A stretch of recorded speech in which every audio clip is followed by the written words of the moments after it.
my first guest, I decided to pick Marissa Ames. Not only is she a dear friend, but she is also a former candidate of mine. Marissa is an SBA expert, 15 years in the industry, and the Dana Company placed her 5 years ago, 5 years strong, at 44 Business Capital.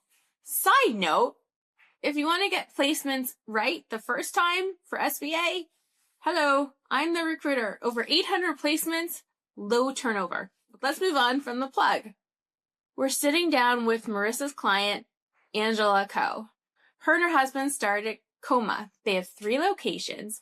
Koma is a family-focused martial arts academy built on character, structure, and growth. They work with kids, teenagers, and adults. They build confidence, discipline, and resilience. Oh man, I should send my 13-year-old daughter Ella there. She would probably benefit from that.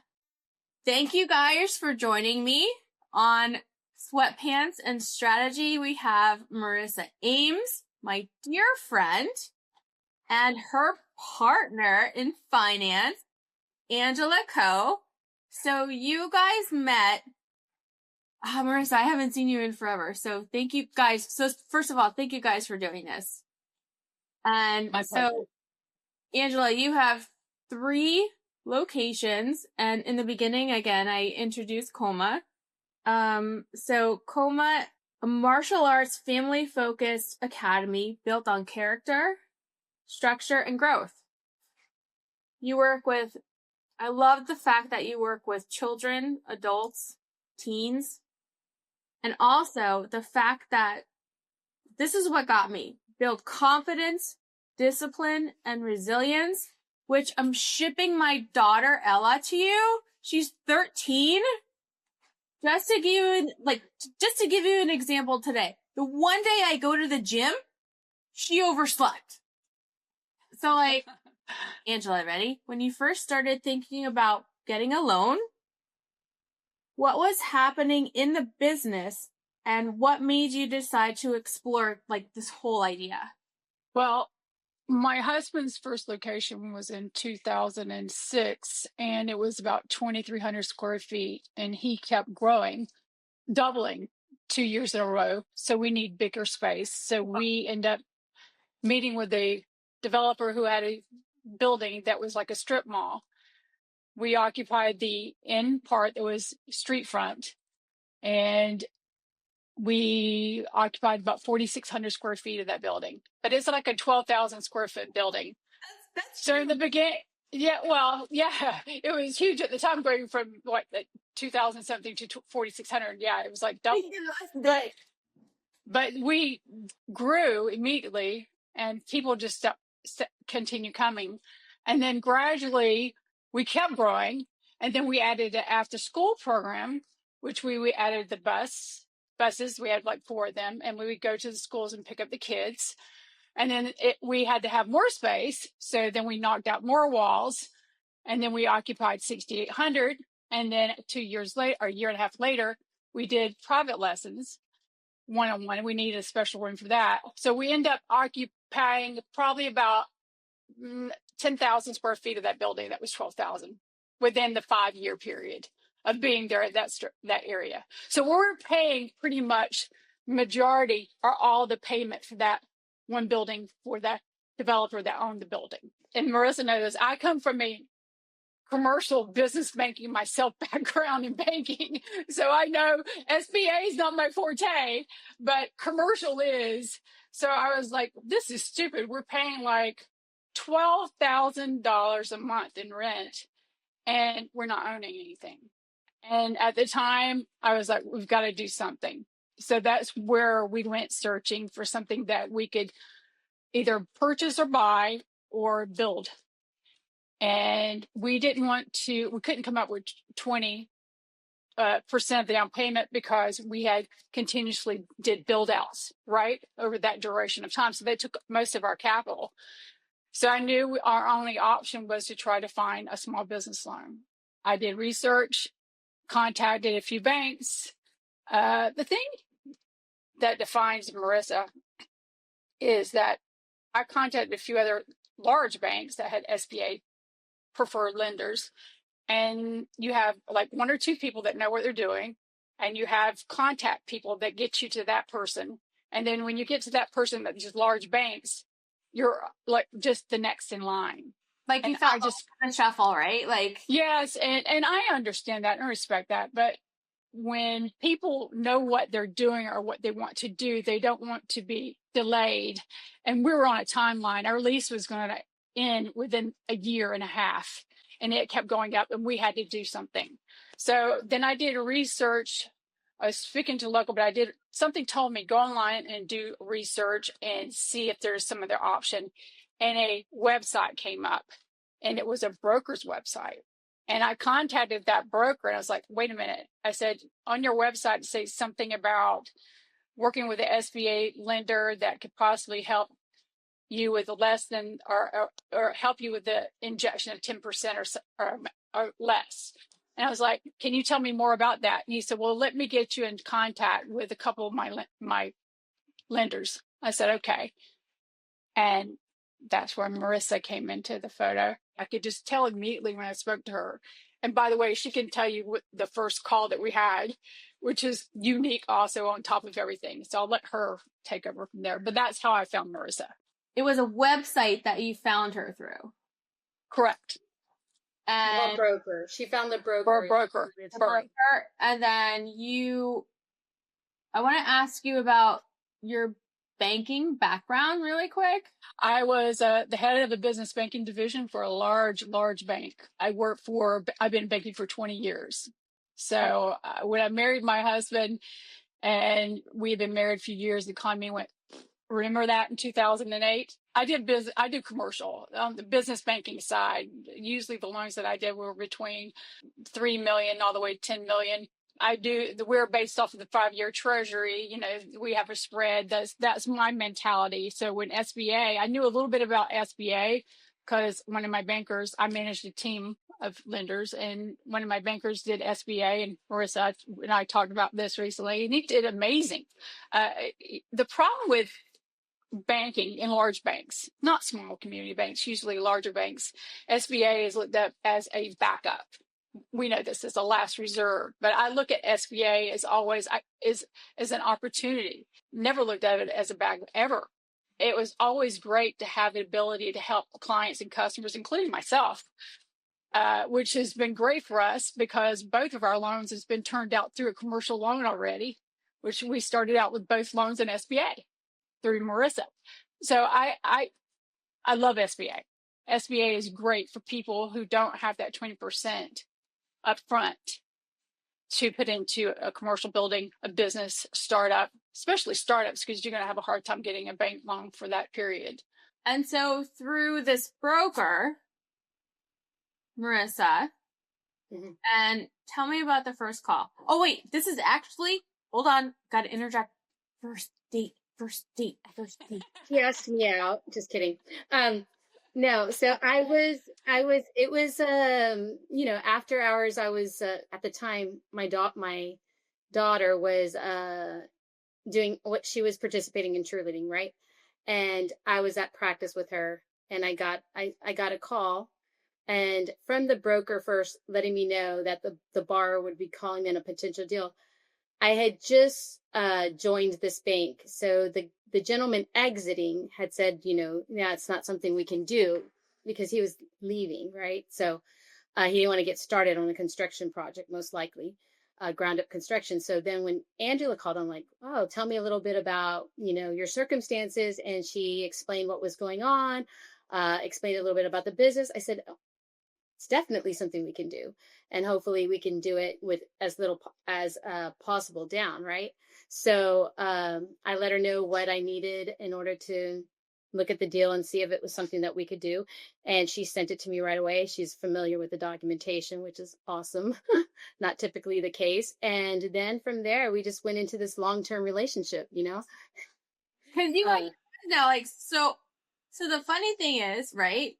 We work together. So I placed Marissa 5 years ago at 44, which I picked her because we haven't done this before on the podcast, but And when I recruited her, it was like I've known her since a kid. But she brings that quality of warm. I hate placing BDOs, 18 years in the industry. But when I first talked to Marissa, she was warm, welcoming, knowledgeable, a woman that don't mess with her. You know what I mean? Like, she had that confidence, and it's so hard in the industry today to find that person. But I'm not sure, Angela, if you felt that too with her. So the chemistry must have been like off the charts with you guys. Yeah, I'm a severe HI personality. And my husband is too. Let's feel like this. I was a workaholic, 60-hour plus days, and I'd send out emails at 1:00 in the morning. I believe we're passionate about what we do, and I was young. I started in banking at 21. Someone told me you either love banking or hate banking, one of the two, and it's very true. It's in your fiber, and Marissa carries that fiber. You know, there's one descriptive word that you miss with her, which I think is key: grit. She is a grinder. She has grit. It's hard to find people who, when they see something is a delay or something happens that cause something to go off the path of a timeline or an issue, she always finds a different way of approaching it and figures it out. You have too many people that give up when things get difficult, and she does not. And that's a rarity in anyone besides a banker in general. But that is Marissa, and that's why she's good at what she does. In fact, Angela, sometimes I thank think you. she should. Don't worry, we're not breaking up ever. I don't care now you've, outgrown the SBA and you're conventional. I promise you. Well, Honey, I would go SBA just to hang out with you because of I've saved that extra 10%. I love I'll that. just go Thank to you. SBA.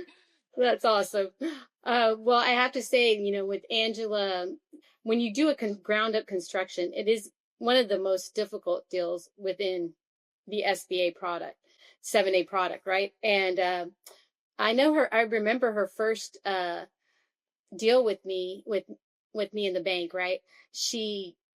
The project got completed faster than it should have, and for less money than it should have, which is a rarity as well. And that's what you call a good, bar project manager, watching their money, and just really, really being involved from the beginning until the end. So. Oh, but wait. So now we're past the first date. So now you guys are getting to know each other. So after you guys talked through the process of communication, getting the loan approved, documents, whatever, what was that process like between the two of you? Like, Seamless. Yeah. I mean, the thing about Marissa, again, and also a good manager is a good support team around their top people. And Marissa had the best team of closers, operation, draws, documents. I mean, I knew all of them. I knew all of them. And I built relationships with them through Marissa because she had them on the conference call with me. And she headed all that up. And if it wasn't for her having her great people around her and saying, this is what we need, something would have fallen through the cracks. So that's one thing that she also has around her always. And I know she picks the right ones because she can feel which ones work well for her. And that's another thing, knowing who fits your personality and who works well with you, because not everyone does. And that's okay, because we always work with people who we don't want to have everybody that has the same strengths, right? We want people that do things that we don't want to do, because that balances us out. And that's what she had. And she's the go, get it done. And she headed up the entire thing. I love that. Well, this is definitely a rarity because, I have to say, I love all my customers and I want to help them, but and I'm friends with a lot of my referral sources and other people in the business, but to actually become friends with a customer is not really the norm, I would say, because I've been doing this 21 years. Like with you, the way you approach business is like what Angela said. You have to approach business with people you want to help, people you want to fight for, people you want to make sure the transition all throughout the process is smooth. Angela, I have to ask you a question. Ready? How was the process? Because it's new construction, so you get a little bit of a challenge. What was that like? Well, I come from a banking background, so I kind of knew the in and outs from that point. But the only thing that I'll tell you, the main thing that stuck out that was crazy. On the commercial side and business banking side, when you do a construction build, you get a construction loan, but then the people that you're buying the land from, this was the last plot in this business development. So it's a standalone building, street front, and these people wanted their money within 30 days. I did not know under it. Well, you can normally get it between 45 to 60 in commercial and in business banking, yes, but not in SBA, you cannot. And I did not know that. You have to wait until it's fully funded, until it's at closing for them to get their loan. So when you go to closing, and you have to wait for permits. That's the main thing, is that we can't close on the build on the land until we have permits. So that was, and that can usually be anywhere from, approximately 90 days, sometimes more. So, in a good scenario, it's 90 days. So that was the seller has to hold up for the bar to get permits, which has nothing to do with his piece of land. So exactly, it can get cumbersome. And that's the only thing. That was it. But it had nothing to do with SBA not doing their job. It was the permitting side, which is horrific, depending on where you live. Dealing with doing a construction. Yes, I mean, I got to know all them by name too. By the way, I asked Marissa. I called plain, like, why is it taking so long to get this done? What is it that we're missing? And if an architect didn't seal something or stamp something or move something around just right, oh no, you got to wait 30 to 60 days, and that's the way it is. And I was like, oh, but yes, we finally got that done. So, Marissa, in every SBA loan, there's always maybe a little bit of a challenge, right? Or never a process. Like, has there ever been a smooth process of like, yay, or like, there's always surprises that pop up, right? As an SBA lender, 15 years in the industry, you know your shit. Right. 21 years in the industry, you think, oh, this is going so smooth, and I have the perfect buyer, I have a great seller, and then all of a sudden the landlord rep, doesn't respond for 5 weeks on what's needed, to get the new owner, the buyer, approved. So there's something typically. So like little surprises. Okay, so once there's always little surprises. You got the loan done. What does this loan make it possible for you to do for your business? Angela, you were really growing. And so it was a projection-based deal. So the first location that we did, like at almost 100% financing. Yeah. Wait. So dumb it down for me. You know me. The circle numbers were like at a 1-to-1 cash flow, meaning if the payments were $100,000 a year, the profitability was $100,000. Yeah. So it could meet my payment at a 1-to-1, right? And so she had to come up with projections and what services they were going to add. How many, with the added space, how many more students were they, clients, customers, were they going to be able to add on to the roster? What was their waiting list, et cetera, which obviously they blew it out of the park, because I think it was within 2 years that she came to me for ground up construction. 20 minutes away. And it's a beautiful building. Yeah. It's 7 years old now. Yeah. So you guys not only kept the business relationship, but what I find more important is the personal aspect of having that friendship. So second location, you went to Marissa too, right? Yes. Tell me about that. Well, we had a location when we built the first building my husband had in Olathe, and it was again in the strip mall. We had leased it on a 5-year, and it was coming up for renewal. Rent kept increasing. The rates prime was dirt cheap. And I was what year was it? What year was this? Let me think about 2018. Does that sound about right? 2018, right, Marissa? 2018, 2017. One of those two. And I went to Marissa. I was like, look, I think we should build. And it was right. Remember, COVID hit 2020. So it was like a year and a half too. So it was a year and a half before that, because I remember that. And Marissa's like, yeah, let's get it done. So Marissa's like, no, wait, let me see. Because we went from a space of 2,800 this time. The building was at 6,000, but it was modern. It was the one that I'm in now. The one that you see behind me is the first one, which was 8,700 square feet. The one that we built in Olathe is 6,200 square feet, but more modern. It's the more modern style. As you see, my husband thinks of Koma as the Apple store of Taekwondo. All that. That's his philosophy. I read everything about your company, and I love the fact that you work with special needs and that actually, like what you mentioned earlier, like buses. Like, I have never heard of that.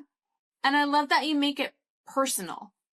And the fact that you do something like this is 18 years of like I'm not a Marissa, but how did you develop like such a program where you went from teaching discipline, resilience, but also helping kids with like it's such homework. It's such a niche. You know what? I would learn, Angela, if we had it here. I mean, I learned boxing for defense training, and I can see how it would give a child confidence, because it gave me a lot of confidence. Like just walking in my car, at night, let's say if I was at the mall or a strip center, or going to do a site visit in an area that, maybe you wouldn't want to be visiting necessarily, I think learning a skill like that would give you such confidence that it would roll into the behavioral aspect and all the other things. Is that true? Very true. Very true. I mean, the thing for my husband, Bronson, a little bit about his background is his dad is straight from South Korea, fought in the war, came over here right after the war with the Korea. And then he established a small Taekwondo studio in Lawrence, Kansas, which he taught military here how to do martial arts. And then Bronson, at 3 years old, started taking Taekwondo martial arts, grew up in it. And then at the age of 18, he went to KU, which he got his degree in marketing. Our branding that you see, Koma, website, all my husband. He has all that background. He does it all. And he recently wrote a book, which is on Amazon, The Mentor Method. It just came out like 3 or 4 months ago of teaching kids and what you're talking about, how he gets people to be a better version of themselves. And he's just got this technique of getting people to listen to him and speak. He does a lot of public speaking.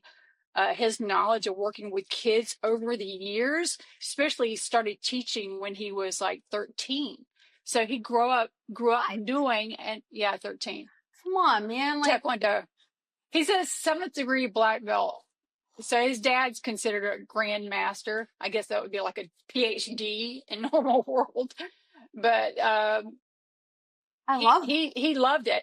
Bronson could have went and done anything else besides this, and he would have done quite well. But he stuck in this because he had a passion for it. He had a passion for kids. He had a passion for people learning. It's physically better. We're very clean eaters. Health, taking care of yourself, your mind, soul, and body is very important to us.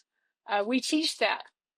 He teaches it. He's amazing at what he does. And special needs, we have a special needs son. We have twins. They'll be 13 in about 3 months. Wow. Marissa knows it when they're little tiny things. Like boy, girl, like. boy and girl. We got lucky. Yeah. We got one of each. So then I was like, didn't have to do anymore.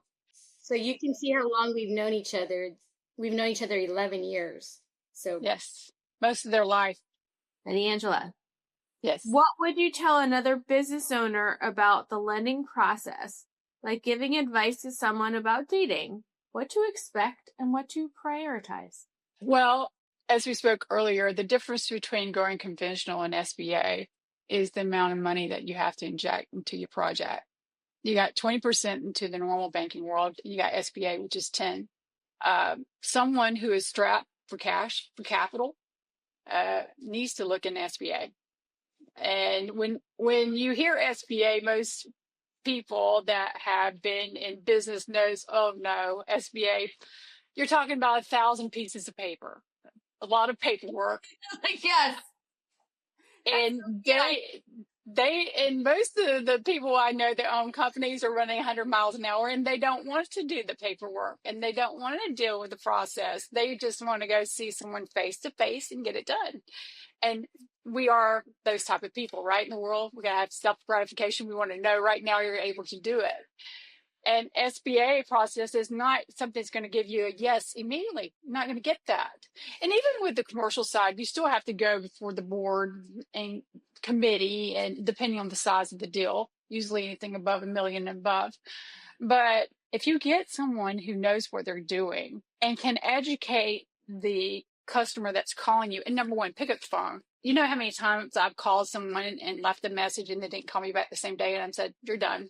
Oh, yeah. On to the next. Done. Move on. If you can't return my call or send me an email, and today with technology, with a text or whatever you want to do, then you're not hungry enough. You want someone who wants your business and you want them to do it, and you do it well.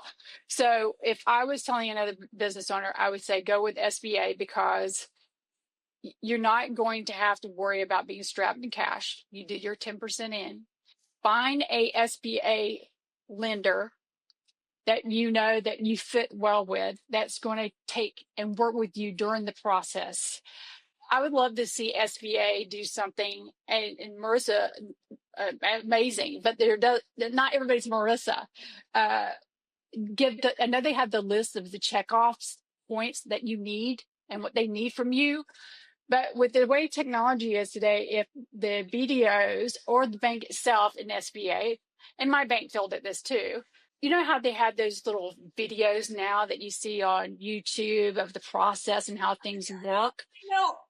If they would do just a short synopsis of this is how it works in SBA, do this little guy walking around and these are the documents that you're going to need. Yes, this process is going to take this amount of time, and this process goes through this process, and this process is how it's going to work.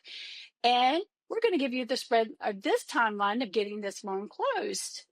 And if you have any questions, please contact, and then you can personalize it through whatever BDO, right? Because I know I can do ChatGPT and I can send out Christmas cards and put my name in it and do all kinds of stuff. The same thing SBA could do, and it wouldn't take but a few minutes. And that way it would help a lot of these people that we own the business, but people that are doing startups, right? They have no clue. And if they do, they're given limited, and it's overwhelming. It's just too overwhelming. Believe me, I've talked to a lot of people about SBA. I've pushed people in SBA that have decent, and also, when you get to a certain point, Marissa, what is that, 5 million in debt service global amount? 5 million is the limit on the 7A side. Yeah. So you get having said that, with the same NAICS code, because if you wanted to see, this is the stuff that she knows from that side. I didn't have a clue in. Thank you guys for joining me, and you're welcome. Thank you so much, Angela. Yeah, it's a pleasure. It's been an honor, and I can't say enough about Marissa, and I mean it genuinely. I've dealt with a lot of banks in my life, and also a lot of bankers, developers, presidents of banks. But Marissa, lots of them, and Marissa could lead a team in a sec, but she is highly driven, and she knows what she wants, and she will always be there for you. If you're a customer, from her past or future, she will always be there for you. And I completely mean that when I say it. A relationship with a banker will last a lifetime if they have a wealth of knowledge and they take care of you. Oh, And so we have a personal connection too. So not only did you make it through the honeymoon phase, right? Honeymoon phase, you guys have made it not only through the honeymoon phase, so like we made it through the 3-year itch, the 7-year itch. you guys are We're at 11. We're 11. This is a lifetime relationship here. Yeah. So yeah. that's Most marriages don't last that long. Yeah. Most marriages don't last that long. Thank you guys for joining me on the first episode of this series, February in Love, SBA Love Story. As you can tell, Angela and Marissa have a true connection. It's not just about an SBA loan. It's about developing relationships, progress, patience, time, effort, and energy. And that's exactly what Marissa delivers. She believed in Koma. She believed in their model. She believed in their site. She believed in what was right. And so she showed up. There's trust. There's friendship, and all of it. In the end, they truly have a friendship. And so there's the third opening of Koma. And so if you guys are interested in finding more about this business, if you go to www.thekoma.com, you can find out a little bit more about that. In the end, Marissa brought a personal touch, a human touch, a friendship touch. She is one of the one-of-a-kind SBA lenders that you want to do business with. So thank you guys for joining me on the first episode of February in Love, an SBA story.